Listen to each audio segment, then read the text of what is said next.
গেল শুক্রবার রাতে মরক্কোর রাজধানী রবাত থেকে ৩২৬ কিলোমিটার পশ্চিমের মারাক্কেশে আঘাত হানে ভয়াবহ ভূমিকম্প। এতে এখন পর্যন্ত মৃত্যুর সংখ্যা ছাড়িয়েছে ২৫০০। আহত হয়েছেন ২০০০-এরও বেশি মানুষ।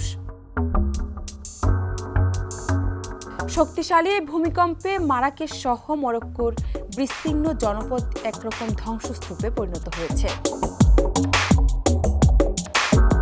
এর মধ্যে মারাক্কেশের তাফে ঘাগতে নামের গ্রামটিতে প্রায় অর্ধেক মানুষের প্রাণ যায় এই ভূমিকম্পে।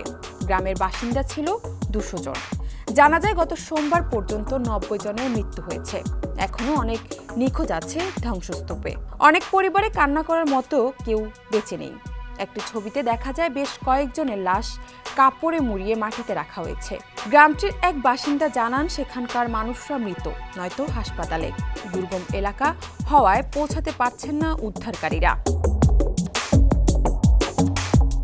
দেশটির সরকার জানিয়েছে এরই মধ্যে স্পেন, যুক্তরাজ্য, কাতার এবং সংযুক্ত আরব আমিরাত থেকে সাহায্যের প্রস্তাব গ্রহণ করা হয়েছে। ফ্রান্স, যুক্তরাষ্ট্র ও আরও কয়েকটি দেশ বলেছে তারা সাহায্য করতে প্রস্তুত। স্পেন দুটি দলে ৮৬ জন বিশেষজ্ঞ উদ্ধারকারী পাঠিয়েছে। যুক্তরাজ্য সরকার মেডিকেল টিমের সঙ্গে দুটি সামরিক পরিবহন বিমানে ৪টি কুকুর সহ ৬০ জন উদ্ধারকারীকে পাঠাচ্ছে। রয়েছে শব্দ শোনার ডিভাইস এবং কংক্রিট কাটা ও ভাঙার সরঞ্জাম। এছাড়া উদ্ধারকারী দল ও জরুরি ত্রাণ নিয়ে কাতার থেকে বেশ কয়েকটি বিমানও যাত্রা করেছে।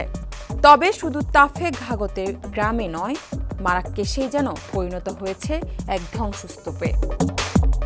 ডেস্ক রিপোর্ট, সমকাল।